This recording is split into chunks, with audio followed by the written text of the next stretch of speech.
Hi and welcome to Shortcuts with Paul deMarco. This week we're going to be looking at timing. Timing is so important. If you go to see a band and their timing is really loose, it can really affect your impression. You'll think they weren't very tight or they're a bit sloppy. So timing is really important. Timing isn't just about being on the beat. Sometimes we intentionally push the beat. Sometimes we're intentionally behind it.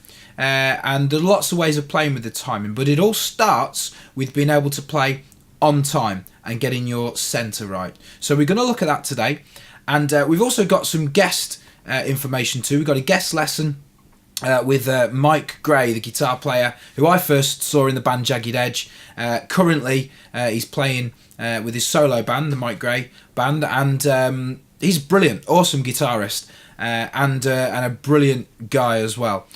So we've got a couple of guest lessons with him later on, seeing him practice along to a click track, but also some comments from him as well in a little interview I did that will be in the post about how to play without a click track as well, and how that's important too. So trying to find that balance.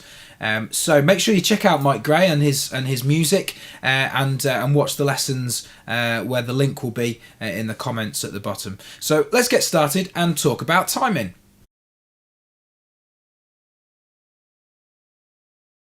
Now it's really important to practice in time and to practice your timing in a couple of different ways that we're going to look at today. First of all, let's say we want to practice some scale routines, okay? So let's just take a basic pentatonic scale, something nice and simple. Let's take the A minor pentatonic.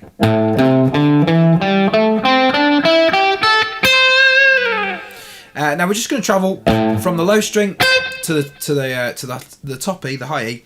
And first of all, we're just going to practice the scale and try and get our timing right without any kind of beat going on. So it's literally just, and try and make it as even as you possibly can. So, now I just made a cardinal mistake. I'm practicing my timing, but I didn't choose to centre myself by counting myself in. So watch out for that. So when you're practicing this with no beat running, give yourself a click.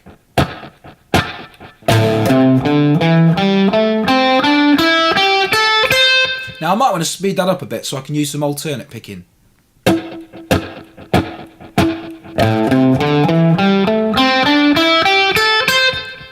Bit faster still. And a bit faster still.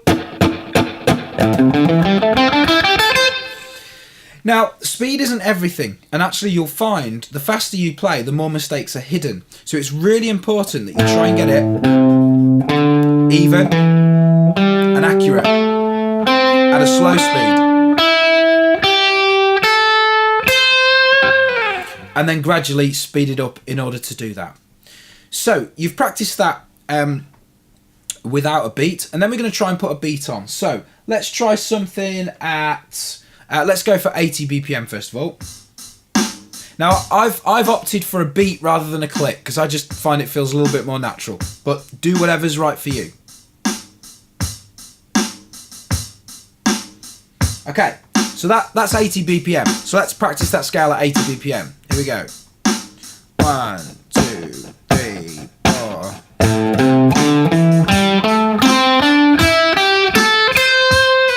So that's pretty comfortable. Now I could repeat that and get used to it, but I'm going to speed it up. And don't go too crazy. Let's go 5 BPM more. So I'm now at 85. 2, 3, 4.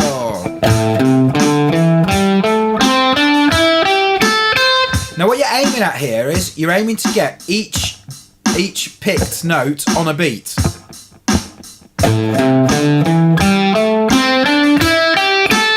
And your hi-hat will do that for you. But that's comfortable speed, so let's go faster.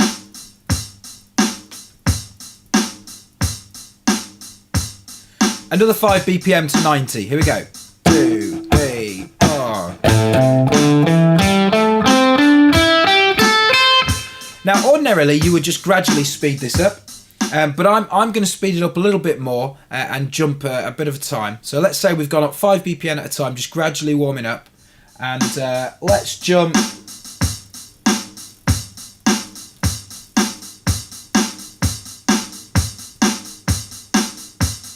So we've built up to 130. And 1, 2, 3, 4. Okay, cool. Let's jump again.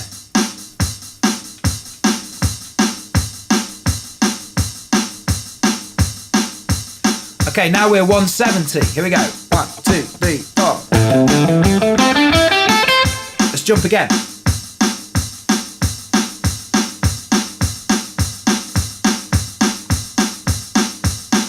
$210.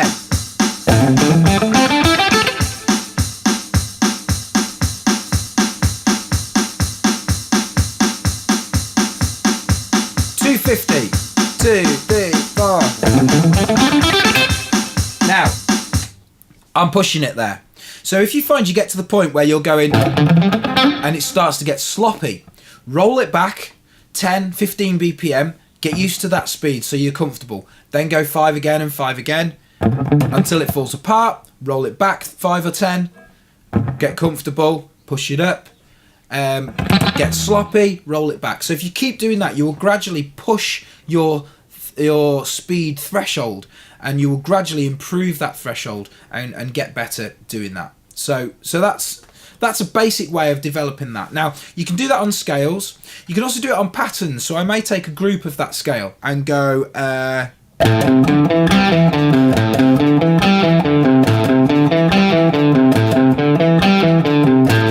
and I'd want to repeat that then.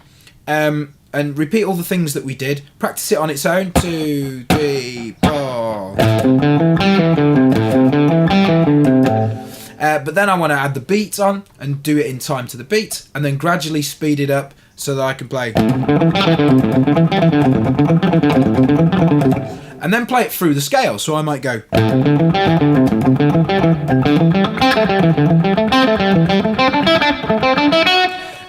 Until I go wrong, and then I find them at the wrong speed, slow it back, practice it at that speed, and push it up further. So keep doing that. Now, you can also do that with licks as well, which is quite cool. So let's take a lick like, let's take this. Now let's extend that.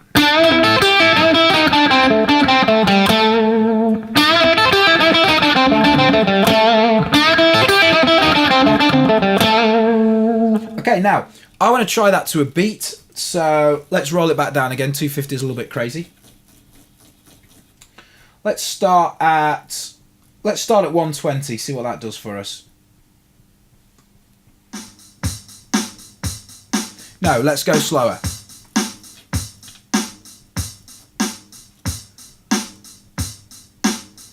Okay, 90 BPM.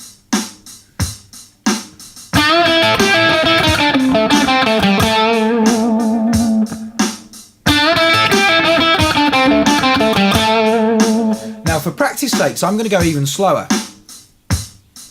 Just to really focus on my timing and accuracy.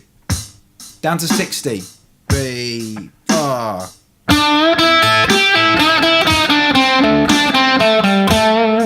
Now if you notice, I've also slowed my bend down. Yeah, so remember, contextually, everything has to slow down. 4.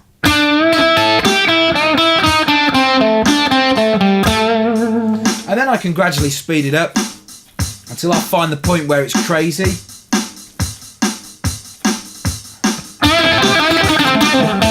Like that.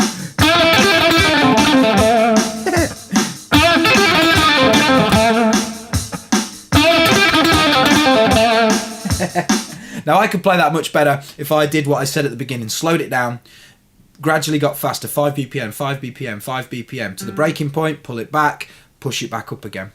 So that's how you're going to improve your timing. Now, when you've had a timing practice where you've started off without click and then played with a click or a beat, always try and end then without the click, because that's where it sounds more natural. So I may play a phrase like... but it might sound lifeless if it's just to a click.